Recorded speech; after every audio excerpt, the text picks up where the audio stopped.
I recently broke down 2 separate Google Shopping ads to figure out the exact science behind how Google Shopping ads work. And the only difference between both of these Google Shopping ads is one of these ads did only roughly $1,000 while it was running, while the other ad ended up doing over $100,000 in total revenue across different variations, different models, etc. before that product ended up completely dying out. Now, and in this video, I'm gonna break it all down for you to the T so you know exactly what the Google Shopping ads algorithm wants in general and how you can make your PMAX campaigns or your shopping ads perform based around what the algorithm actually wants. Now, I know these ads did these numbers because these are my own products and my own ads from my own e-commerce brand, which I run to this day. Now, there's 2 specific different ones. You can't see a lot of information for security reasons because I still run this e-commerce brand more on the testing side of things. However, this first product right here, where you can see the product image, this one did a 3.38x ROAS just on this one variation. The other variations have already been kind of deleted from the store because it's been running since 2019. But essentially in total, this product did over $100,000 in total revenue, whereas the product, which did only about $1,000, if we go all the way down to this list and look at that specific product, it is this product right here, which we are going to be going over very shortly. This product only did roughly $1,400 to $1,700 in total revenue. It was profitable, however, it did nowhere as close to the first product, despite having similar search volume, despite being wanted, and despite not really being seasonal. Why is that? Well, let's start off with this product right here, the product which only made roughly $1,000 in total. It is this product right here is called a wine making kit. If you go on the keyword planner tool, if you look at Google Trends, you'll notice that this product is fairly steady. It doesn't really have a lot of ups and downs. So why is it that this product only made about $1,400 to $1,700? Well,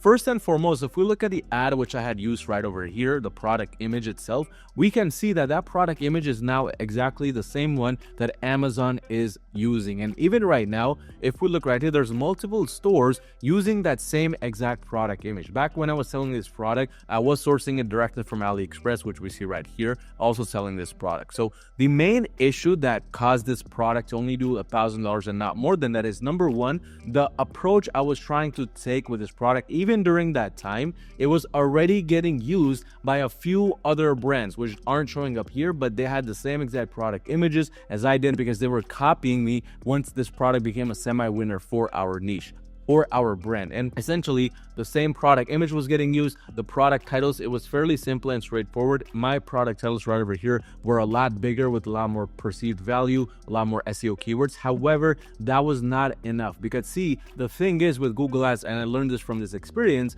the image makes up 70 to 80% of your success rates. It doesn't matter how good your product title is. It doesn't matter what your pricing is.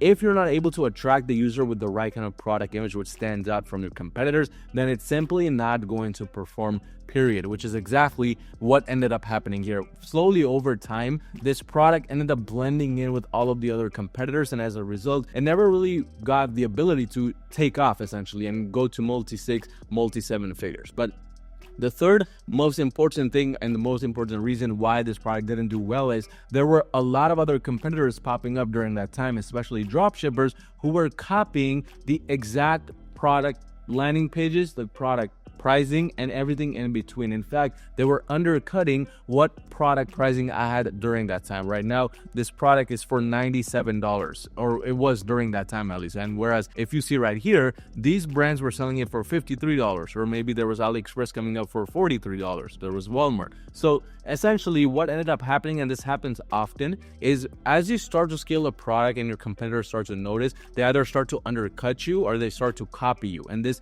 eventually leads to your products not performing as well. It's a fairly common situation even for the established brands. So from this experience, what I kind of understood and realized is, number one, you have to be focused on competitor research every so often. You need to be doing it every 7 days, 14 days, because nowadays competitors are catching up very, very quickly. You can even copy the entire HTML of your website and make it exactly the same with a few tweaks in between. So the things have gotten out of hand, things have become very crazy, and to kind of counteract it, you have to be doing proper competitor research. You have to be one step ahead of your competitors. But this also means you need to be focused on on having an overall approach where the product image and everything in between, not only does it stand out, like for example with this brand right here, but this overall approach explains and makes the user want to pay the price you're charging for your product. So essentially, this high perceived value looking product image right here is the reason why they're able to price this product at $110. If they had a very simple approach like maybe this one right here,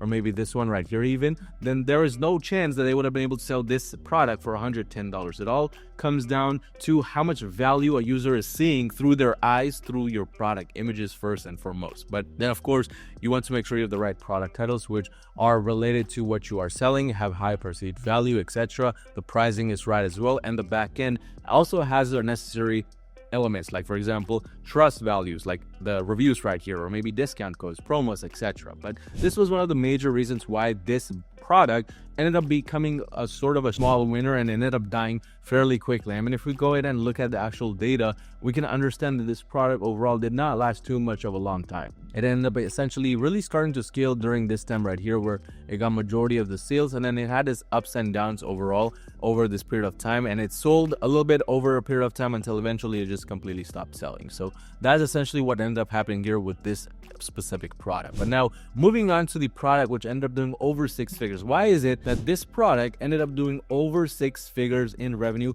despite being in a very competitive niche? I mean, it's essentially a digital art tablet, so it's not really a small niche, it's a very massive niche with a lot of competitors, big brands like XP or Best Buy or B&H Photo, Video, Audio. These are big brands which even during that time were selling a similar product to what I was selling. So why is it that I was able to sell this product at $93, whereas all of these other products, there seem to be much higher pricing but also higher quality? Well, the answer boils down to how I was making my ad seem itself. Now, if you look right here, first of all, the product image, it showcases something on the actual tablet with a pen pointed towards it. Is an actual drawing basically, whereas if you look at majority of these other product images, it's very similar as well. But essentially what I was doing during this time, and if you look right here, the direction of this tablet is pointed from left to right. Essentially what we were doing is to stand out within this niche, we were flipping that product image every so often and A/B testing it against the current product image, but the flipped one would be basically from right to left. So imagine this, but then flipped completely in the opposite direction. So that's essentially all we were doing here to completely stand out, and that ended up doing a very massive difference in terms of the conversion rates, the CTRs and whatnot, and that really started to scale this product overall, simply because again, we were being very unique compared to our competitors. Everybody else had a plain simple approach where it was just showcasing the product in a slanted manner, whereas we were coming in with a completely opposite approach. We wanted to kind of be unique and be different from the rest, which ended up working in our favor. But in addition to that, majority of these product titles, they were very boring and very technical. If you just read right here, it's literally talking about the product as a whole. It's just talking about essentially what the product is, what it does, the specifications, how is it 2-in-1, is 3-in-1, how many inches, etc. And these are all necessary things. However, they kind of bore the user reading those things, even though these are important things which make a user either buy your product or not. So what we did essentially is we added a lot of high perceived value increasing keywords in the start. We were A/B testing it along with other product titles as well, but adding high perceived value to the product titles along with the technical details really kind of connected with the user as well. And finally, to kind of top it off, all of these products, including this one that did extremely well, had good reviews on the Google Shopping Ads placement. So we were ensuring that the reviews were there for all of these products. Our prices were the color green to ensure that we were standing out from competitors as well. And just these simple tweaks alone really started to scale this brand during Q4 of 2020. Essentially, if you look right here, second quarter, third quarter is when we really started to scale this product overall. Just this one variation, there were other ones as well. But from this scale during that time, essentially we were able to expand and sell multiple similar products to this. So if we go right here and just type in the main keyword for that product, we can see that there were other variations and other styles that we basically sourced and started selling simply because this product as a whole started to do extremely well, and that ended up helping us scale even further with other styles, which is why it ended up over $100,000 in total revenue. So the moral of the story is essentially you want to be a little bit unique from your competitors. Basically, it boils down to your product images, your product titles, and the Google Merchant Center programs and reviews. As long as you can do completely the opposite of your competitors, you can find a way to stand out. Because in this situation, the moment competitors started to copy our ads, started to be like us, is the moment we started to lose. Whereas with this other brand, with this other product right here, our competitors were very big brands who didn't really budge or change their approaches because we came into the market, and as a result, we were the unique ones in the market, which ended up helping us tremendously. But if you run a brand doing $50,000 or more per month in revenue, you need some extra help scaling to the next level with Google Ads, go on to my website at euromarketing.com and schedule a completely free call with me, and let's see how we can potentially work together and make that happen.